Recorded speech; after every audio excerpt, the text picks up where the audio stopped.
السلام علیکم ورحمۃ اللہ وبرکاتہ۔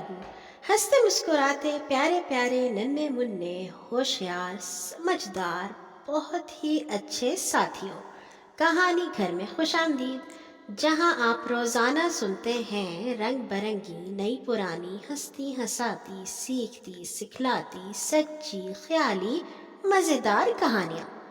اور کہانی سننے سے پہلے جی آپ اپنے تمام کام اچھے طریقے سے مکمل کر لیتے ہیں، تبھی تو مزہ آتا ہے کہانی سننے کا۔ چلیے آج ہم شروع کرنے لگے ہیں وہ والی کہانیاں جو اللہ تعالیٰ نے ہمیں قرآن میں سنائی ہیں۔ اور یہ تو آپ جانتے ہی ہیں کہ قرآن کے 30 سپارے ہیں، اور پہلا سپارہ جس کی پہلی صورت ہے سورۃ الفاتحہ۔ پورے 30 سپاروں میں اللہ تعالیٰ نے بہت ساری کہانیاں ہمیں سنائی ہیں۔ کوئی انبیاء کی کہانی ہے، کوئی پرانے لوگوں کی کہانی ہے، کوئی ایسی ہی کہانی ہے جو اللہ تعالیٰ نے ہمیں کچھ سمجھانے کے لیے سنائی ہے۔ آج جو ہم آپ کے لیے کہانی لائے ہیں وہ ہے قرآن مجید کی سب سے پہلی کہانی، جس کا عنوان ہے جنت سے زمین پر۔ مگر کہانی سننے سے پہلے میں آپ کو یہ بتا دوں کہ جب سورۃ فاتحہ کے بعد اللہ تعالیٰ نے سورۃ بقرہ شروع کی تو سورۃ بقرہ کے شروع میں اللہ تعالیٰ نے 5 ایسی باتیں بتائیں جس میں انہوں نے یہ بتایا کہ یہ قرآن جو ہے یہ تو بہت ہی فائدے کی کتاب ہے، اور جو اس کو سمجھے گا وہ فائدے میں رہے گا ہمیشہ۔ مگر اس کو کون سمجھے گا؟ اللہ تعالیٰ نے بتایا جو لوگ 5 چیزوں کا خیال رکھیں گے وہ اس کتاب سے فائدہ اٹھا سکتے ہیں، اور اتنا فائدہ اٹھا سکتے ہیں کہ دنیا میں سب لوگ انہیں پسند کریں گے، اور آخرت میں تو اللہ تعالیٰ انہیں جنت میں خوبصورت سا گھر اور بہت سارے محبت کرنے والے لوگ بھی عطا فرمائے گا۔ اور وہ 5 چیزیں کون سی ہیں جو ہم اپنے اندر پیدا کر کے قرآن کو اپنے لیے فائدہ مند بنا سکتے ہیں؟ سب سے پہلے کہ ہم بچ کے رہیں۔ کس سے؟ ہم اس چیز سے بچیں کہ ہم برے کام نہ کریں اور اچھے کام کریں، جس کو کہتے ہیں تقویٰ۔ ہم ہر اس چیز سے بچیں جس سے اللہ تعالیٰ نے منع کیا ہے اور پیارے نبی نے بھی ہمیں اس سے روکا ہے، اور پھر ہم ہر اس بات پر یقین کریں جو اللہ تعالیٰ نے یا پیارے نبی نے ہمیں بتائی ہے، چاہے ہم اس کو دیکھ سکتے ہیں یا نہیں دیکھ سکتے۔ اگر اللہ تعالیٰ نے کہا ہے کہ جنت ہے اور دوزخ ہے اور فرشتے ہیں اور جن ہیں تو ہمیں یقین ہے کہ یہ سچی ہی بات ہوگی۔ اور پھر کہ ہم نماز پڑھیں۔ اگر ہم باقاعدگی سے نماز پڑھیں گے تو یہ قرآن جو ہے نا اللہ تعالیٰ کی کتاب، یہ ہمیں بہت فائدہ پہنچائے گی۔ بالکل اس طرح جیسے اگر آپ اپنی اسکول کی کوئی کتاب، کوئی مضمون جو آپ کو سب سے اچھا لگتا ہے، آپ اس کو غور سے پڑھتے ہیں، شوق سے پڑھتے ہیں، تو آخر میں سب سے زیادہ نمبر بھی اسی مضمون میں آتے ہیں۔ اسی طرح جب ہم قرآن کو غور سے پڑھیں گے اور شوق سے پڑھیں گے تو ہمارے پاس ہمارے سب سے زیادہ نمبر آ جائیں گے انشاءاللہ تعالیٰ۔ اور پھر وہ والے لوگ اس کتاب سے فائدہ اٹھا سکتے ہیں جو بہت زیادہ خرچ کریں۔ کیا خرچ کریں بھلا؟ سوچئے گا آپ لوگ کہ ہم کیا خرچ کر سکتے ہیں۔ میں آپ کو تھوڑا سا بتاتی ہوں۔ ہم کسی کو اپنی چیزیں دے سکتے ہیں، کھانا پینا دے سکتے ہیں، کپڑے دے سکتے ہیں، پیسے دے سکتے ہیں، وقت دے سکتے ہیں۔ اگر ہم کسی کو اپنا وقت دیں، ہم کسی کو اپنا علم دے سکتے ہیں۔ ہمیں کوئی اچھی بات پتہ ہے تو ہم دوسرے کو بتائیں، اور اگر دوسرے کو کوئی بات کا نہیں پتہ جو غلط ہے، ہم اس کو بتائیں کہ یہ بات غلط ہے۔ ہم کسی کو اپنا پیار دے سکتے ہیں، اپنی محبت دے سکتے ہیں۔ یہ ساری چیزیں جو دے گا وہ اس کتاب سے فائدہ اٹھائے گا۔ اور پھر ہم ہر اس بات پر یقین کریں جو اللہ تعالیٰ نے اس قرآن میں بتائی ہے اور جو ہمیں پیارے نبی نے بتائی ہے۔ ہم ایسا نہ سوچیں کہ پتہ نہیں ایسا ہو سکتا ہے یا نہیں ہو سکتا، بلکہ ہم کہیں اگر پیارے نبی نے ایسا کہا ہے اور اللہ تعالیٰ نے ایسا کہا ہے تو یہ بالکل سچ ہے، اس کے علاوہ اور کوئی بات سچ نہیں ہو سکتی۔ اور آخری بات کہ ہم یہ بات کو اپنے دماغ میں اچھی طرح راسخ کر لیں، بٹھا لیں کہ ہم سب نے مرنا ہے اور پھر اس کے بعد دوبارہ زندہ ہونا ہے، اور پھر ہم نے جو بھی کام کیا ہوگا اللہ تعالیٰ ہمیں اس کا حساب لیں گے ہم سے، اور ہمیں ایک رزلٹ کارڈ ہاتھ میں دیا جائے گا، اور وہ رزلٹ کارڈ ہمیں کہاں لے کے جائے گا؟ یا جنت میں لے کے جا سکتا ہے یا کہیں اور۔ چلیے، مجھے امید ہے کہ جو کہانی گھر کے ساتھی ہیں وہ تمام ایسے ہی اچھے بچے ہیں۔ چلیے آتے ہیں آج کی کہانی کی جانب، جنت سے زمین پر۔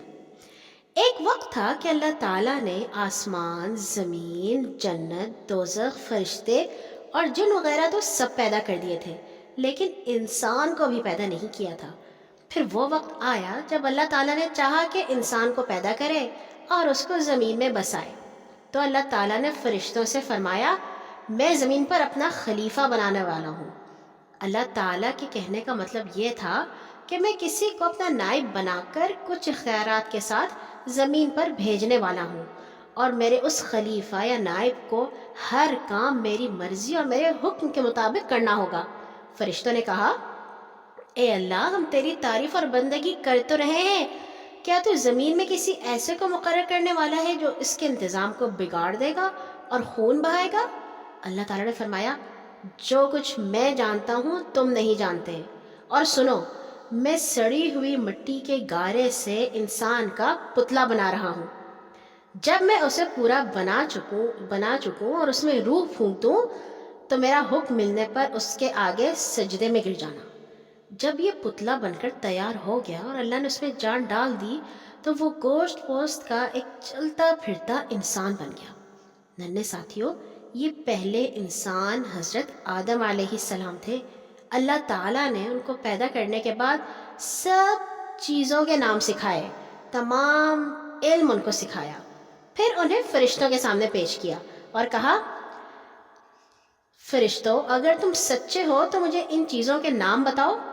فرشتوں نے کہا، اے اللہ، ہر نقص سے پاک تو آپ کی ذات ہے، ہم تو بس اتنا ہی علم رکھتے ہیں جو آپ نے ہمیں دیا، اس کے علاوہ تو ہم کچھ نہیں جانتے، سب کچھ جاننے اور سمجھنے والے تو صرف آپ ہیں۔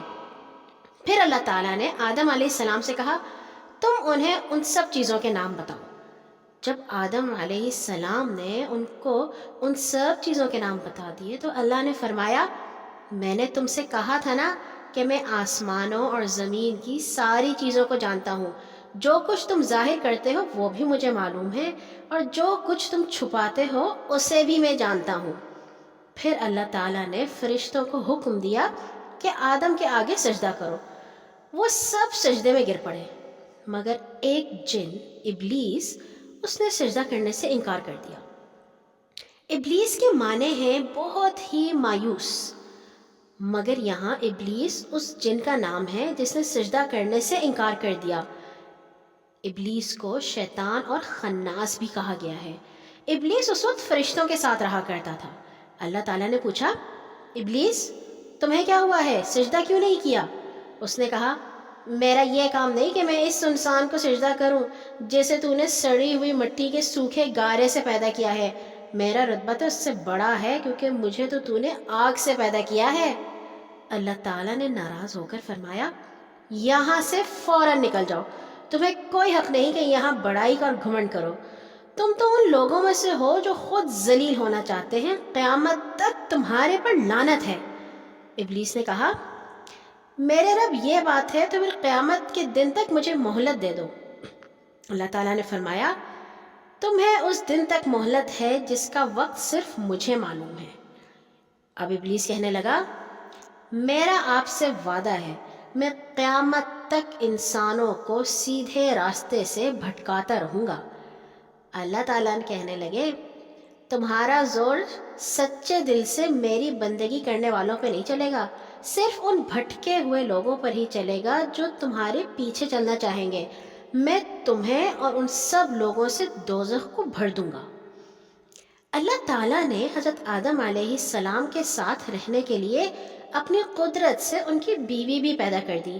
ان کا نام حوا تھا۔ ان کو اماں حوا بھی کہا جاتا ہے کیونکہ وہ سارے انسانوں کی ماں ہے۔ پھر اللہ نے دونوں میاں بیوی کو یہ فرما کر جنت میں بھیج دیا، اے آدم، تم اور تمہاری بیوی دونوں اس جنت میں رہو، جس چیز کو تمہارا جی چاہے کھاؤ، مگر اس درخت کے پاس نہ جانا، ورنہ تم ظالموں میں گنے جاؤ گے۔ اور دیکھنا، یہ شیطان تمہارا اور تمہاری بیوی کا دشمن ہے، ایسا نہ ہو کہ تمہیں جنت سے نکلوا دے اور تم مصیبت میں پڑ جاؤ۔ یہاں تو تمہیں تمام آرام حاصل ہے، نہ بھوکے ننگے رہتے ہو، نہ پیاس اور دھوپ تمہیں ستاتی ہے۔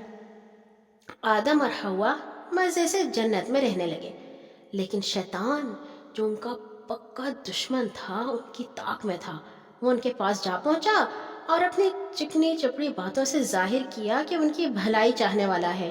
اس نے ان سے کہا، تمہارے رب نے تمہیں اس درخت کے قریب جانے سے اس لیے روکا ہے کہ تم فرشتہ نہ بن جاؤ یا تمہیں ہمیشہ کی زندگی نہ مل جائے۔ پھر اس نے قسم کھائی کہ میں تو تمہارا دوست ہوں، تمہارے لیے اچھا ہی چاہتا ہوں۔ حضرت آدم علیہ السلام اور حوا علیہ السلام اس کے فریب میں آ گئے اور ایک دن اس درخت کا پھل کھا لیا۔ اسی وقت اللہ تعالیٰ نے انہیں پکارا، کیا میں نے تمہیں اس درخت سے روکا نہیں تھا اور کہا تھا کہ شیطان تمہارا کھلا دشمن ہے؟ اب دونوں بہت شرمندہ ہوئے اور بول اٹھے، اے ہمارے رب، ہم نے اپنے اوپر ظلم کیا، اب اگر آپ ہمیں معاف نہیں کریں گے اور ہم پر رحم نہیں فرمائیں گے تو ہم تو تباہ ہو جائیں گے۔ اب اللہ تعالیٰ نے کہا کہ ٹھیک ہے، میں تمہیں معاف کرتا ہوں، اب تم دونوں اور یہ شیطان بھی یہاں سے زمین پر اتر جاؤ۔ تم انسان اور شیطان ایک دوسرے کے دشمن ہو، تمہیں ایک خاص وقت تک وہیں ٹھہرنا اور زندگی گزارنا ہے، اور اس زمین سے آخر کار تم کو نکالا جائے گا اور واپس جنت میں لایا جائے گا۔ اللہ تعالیٰ نے کہا کہ زمین پر میری طرف سے تمہیں کوئی ہدایت پہنچے تو جو لوگ میری اس ہدایت کو قبول کریں گے اور میری بات مانیں گے، ان کو نہ کوئی خوف ہوگا اور نہ رنج ہوگا، اور جو اس ہدایت کو قبول کرنے سے انکار کریں گے ان کو دنیا میں بھی چین نصیب نہ ہوگا، اور قیامت کے دن بھی وہ آگ میں ڈالے جائیں گے جہاں وہ ہمیشہ ہمیشہ کے لیے رہیں گے۔ اس وقت حضرت آدم علیہ السلام نے اپنے رب سے چند خاص الفاظ سیکھ کر توبہ کی، جس پر اللہ تعالیٰ نے قبول فرما لیا، کیونکہ اللہ تعالیٰ تو بہت ہی پیار کرنے والے ہیں، معاف کرنے والے ہیں اور رحم کرنے والے ہیں۔ اور اگر کوئی سچے دل سے معافی مانگتا ہے نا تو اللہ تعالیٰ ہمیشہ معاف کر دیتے ہیں۔ حضرت آدم علیہ السلام اور حضرت حوا علیہ السلام پہلے انسان اور پہلے مسلمان تھے جو اللہ کے حکم کے مطابق زمین پر آباد ہوئے۔ اللہ تعالیٰ نے ان کو بہت سی اولاد دی اور حضرت آدم کو اپنا نبی بھی بنایا، چنانچہ انہوں نے اپنی ساری اولاد کو اسلام کی تعلیم دی۔ پھر اللہ تعالیٰ نے حضرت آدم کی اولاد کو بھی اولاد دی۔ یہ سلسلہ اسی طرح چلتا رہا اور چل رہا ہے۔ آج دنیا میں جتنے انسان ہیں وہ سب حضرت آدم ہی کی تو اولاد ہیں، اسی لیے انہیں ابو البشر یعنی انسانوں کا باپ کہا جاتا ہے۔ ننے ساتھیوں، حضرت آدم علیہ السلام اور حوا تو اپنے وقت پر دنیا سے رخصت ہو گئے، لیکن اللہ تعالیٰ نے ان کی اولاد کی آزمائش کے لیے شیطان کو قیامت تک کے لیے کھلا چھوڑ دیا۔ وہ اور اس کے چیلے انسانوں کے دلوں میں بہت برے خیال اور شک پیدا کرتے رہتے ہیں اور ان کو سیدھے راستے سے بھٹکانے کی کوشش کرتے ہیں۔ جو لوگ شیطان کی باتوں پر عمل کرتے ہیں اور شیطان کی باتیں مانتے ہیں، اللہ تعالیٰ ان سے ناراض ہو جاتا ہے۔ یہ لوگ ہیں جو قیامت کے دن دوزخ میں ڈالے جائیں گے، مگر جو لوگ اللہ اور اس کے پیغمبروں کی بتائی ہوئی باتوں اور ہدایتوں پر عمل کرتے ہیں، اللہ تعالیٰ ان سے راضی ہو جاتا ہے۔ یہی وہ لوگ ہیں جو قیامت کے دن جنت میں جائیں گے انشاءاللہ۔ اللہ تعالیٰ سے دعا ہے کہ آپ بھی ان لوگوں میں شامل ہوں جو جنت میں جائیں گے اور بڑے پیارے سے بڑے سے گھر میں رہیں گے، اور ہم بھی ان میں شامل ہوں، اور پھر جنت میں تو مزے ہی مزے ہوتے ہیں۔ کل آئیں گے انشاءاللہ ایک اور کہانی کے ساتھ۔